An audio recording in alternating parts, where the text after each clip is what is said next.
Nick Whitehouse on Solihull Radio.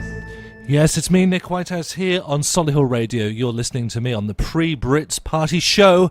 And on the line, with a bit of luck, I should have Judd Lander. And Judd is a previous floor manager at the Brits for about 15 years, previously worked at CBS Records, and is a pretty epic harmonica player, having played with the Spice Girls, John Lennon, Paul McCartney, Ringo Starr's Take That, and Culture Club 2. So, with fingers crossed, with technical things working, if I say, hello, Judd, are you there?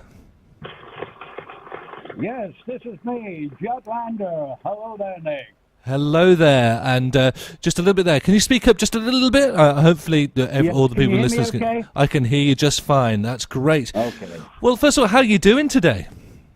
Well, very well, actually. It's like a day off, because normally I'd be at the Brits. I've done the show for 22 years, would you believe? 22 years. I retired, as I say, semi-retirement about a couple of years ago. But I've just been on the phone to a dear friend of mine, Toby Allington, that does all the sound at the Brits. He does all the live music, and a brilliant, brilliant engineer. I mean, the Brits couldn't, work without him. Yeah. He also does the Oscars. So, but a very humble man he is too. He is. And does he shout? It's all going down backstage. Lots of gossip going on. Lots of tantrums. So it should be a good show. Oh, that's great. We need a bit of tantrums, a bit of gossip there. You got any top tips for this year? Who do you think is going to come away with quite a few awards? Well, I reckon the sneaky is definitely. I'm just looking through the list now. We've got loads of them, but Dua Lipa will be the one to take everything, I think. She is the surprise. I mean, had a brilliant year. UK gal, #1 in America. And it's just one of those tracks that has taken, everything by storm. You always get one. So she's up for British Female. There's going to be a mix, but a little tip-off is everyone you see performing will normally be a winner. Ah, I didn't know that. There we go. So, well, if you check through history, they might have swapped it this year just to mess me up. Oh right, but okay. Watch this space. So don't go down and bet on anything just because Judd said so. Yes, if you're going to win, and I'll take a percentage. But there you go. You'll take a cut. Fantastic. So, who have you worked with over the years? I mean, you must have some pretty big stories. Oh, yes. I mean, the thing is with the Brits now, I do find it a little tame. I mean, having been in a band myself, the rock and roll years, it's great to see a little bit of controversy every now and then, and always great for the papers, a good read the next day. But things like, classic was John Prescott. That was back in 2008. Was that Chumbawamba, was it? Chumbawamba were performing. And I was right next door to John Prescott and his wife, and I was just about to bring the cameras over, and I had a feeling something was going down, and then suddenly a hairy pair of legs jumped on the table, and then the next thing is iced water over both me, John, and his wife. And I actually got a fright because I thought it could have been a gun, it could have been something a bit more serious, but it was Chumbawamba trying to make a statement. Yeah. Yeah. But, of course, that turned out okay. And I got a lovely letter from John Prescott because, obviously, I felt for his wife and she was very concerned. But that said, then there was, of course, our Jarvis. Oh, yes, I was about to ask you about that with Michael Jackson, yeah. Well, Michael, I worked with Michael for a long time, and he is a lovely guy. I worked with him both when he was with the Jackson 5 and also as his solo career. But I'd finished working with him when I was working on the Brit Awards. But we did have a chat backstage. But then, of course, when he came on to do that powerful song, suddenly to see Jarvis sneak on.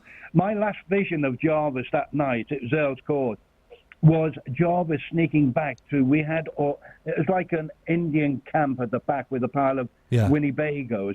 And Jarvis was sneaking back to his caravan, and two policemen came out, and he'd done a runner. They caught him, of course.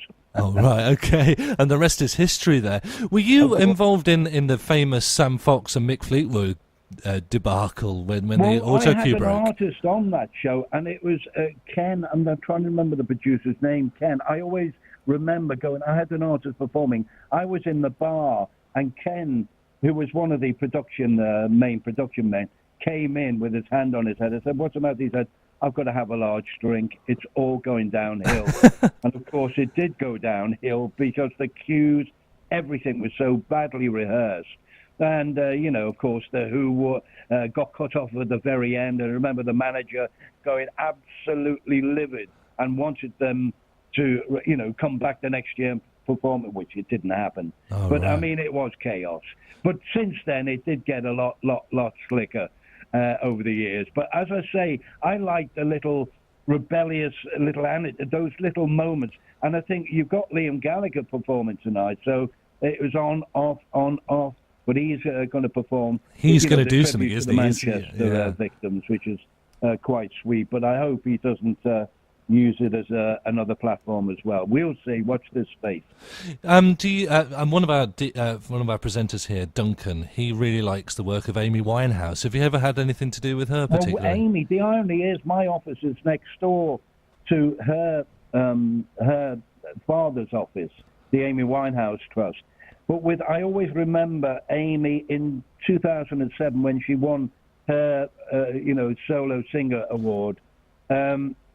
She came over to me because my role was to make sure the cameras were on the winners and the nominees, and then I'd walk them up to the stage, and up they get to get their awards.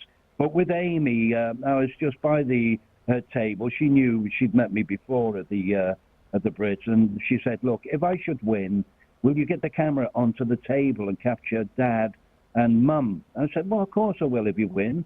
Wink. So, the long and the short of it, I'd done that. And as she walked past, she blew me a little kiss and then walked up and collected her award.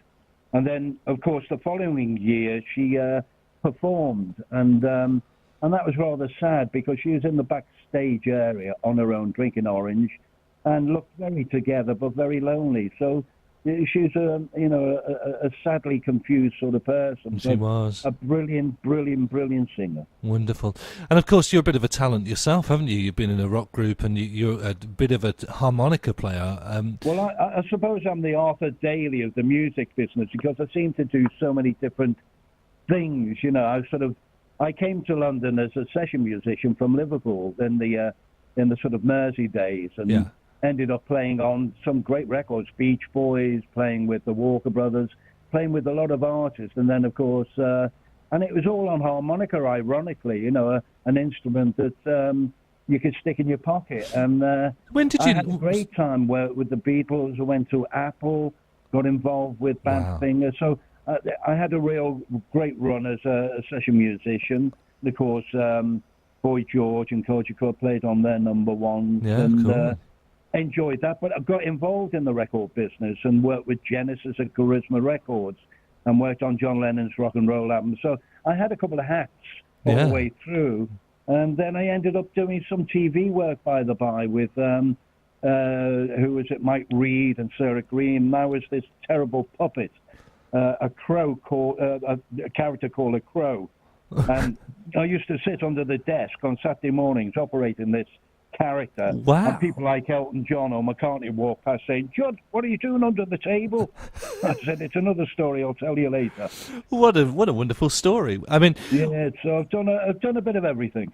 So when did you learn the harmonica, and did you honestly think that this would lead to some sort of amazing career, or was it just something you did just when you were young, or did someone teach you when you were a kid or something like that? Well, no, that came about when I was playing at the Cavern Club. We the Beatles had left Liverpool and on their fame run, and we were in a little band called the Hideaways, and the Cavern agency signed us up because they saw the rewards that could come from a band making it. So we were the Bright New Hopes in Liverpool, and I was playing harmonica and a little bit of guitar and sax, but terrible at the latter, but okay on the harmonica.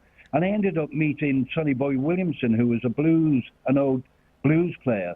They used to come, all the blues bands used to come to Liverpool and play at the Cavern Club. So I kept on pulling, trying to get him to teach me a couple of things. And it turned out one bottle of whiskey seemed to get me a few free harmonica lessons. Oh, that's a result, isn't it? I started getting a bit of a reputation. Actually, I'll tell you what, I'll give you a little, see if it works here. Oh, thank you.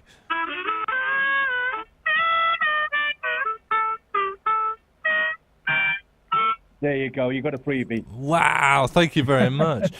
Is there any particular... Yes, I was very lucky, and that took me to London. And then I ended up playing, with a band called the Mersey Beats, or they were called the Merseys then, at one studio in Hyde Park, in the days where we didn't have a mobile phone. And I heard that Neil Aspinall, the Beatles' road manager, was trying to get hold of me in Liverpool to play on a Beatles record, Lady Madonna. So I played on the Merseys, the biggest flop they ever had, and missed out on playing on a number one for the Beatles. So there you go. Is that your biggest regret? Which of those do you think, which musicians do you particularly admire? What would you say that it sort of is your influences, would you say? My heroes? Your heroes. I mean, there are so many good musicians. I like live bands. I mean, I suppose it's my old school roots, but there's nothing like a live band. If a guitar string breaks, the band carry on. People like Prince. Prince was my hero. Bowie, I love Bowie. I worked with Prince once, and he was just watching him play guitar, just a great technician. Jeff Beck, I adore. He's like the musician's musician, and people like Clapton idolize him, although they don't publicly go that route, but they do underneath. So many musicians, and with harmonica players, my hero was a guy called Toots Thielemans, a Belgian guy, and he played on Bridge Over the Troubled Waters, a load of big things. I remember paying good money with a friend of mine to see him at Ronnie Scott's many, many years ago, when Ronnie's would have smoke floating over the top of your head. And we watched him, and this lady kept talking next to me with a friend. And in the end, I said, look, please, madam, I pay good money to watch Toots play.